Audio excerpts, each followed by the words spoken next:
So guys ভিডিওটা দেখেন।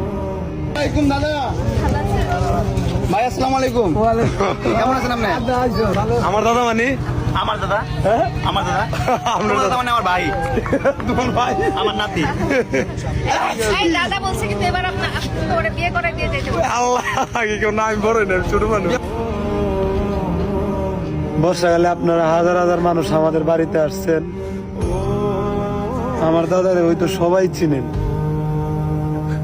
আমার দাদা সবসময় নিয়ে সবাই চেয়ার দিছে বসার জন্য, একটা জায়গা দিছে। আমার দাদা আমার এনে অনেক বই পাইতো, আমার বারবার জিগাইতো কই যাস তুই, কই কি করস। আমি যেই জায়গায় গেছি ঢাকা গেলে আমার বারবার জিগাইছি কি তুই কি করস, কই আছো। বাড়িতে এলে মানুষ আইসে রে দেখা, ছবি তুলগা মানুষের সাথে, তোরে দেখতো মানুষ আইসে।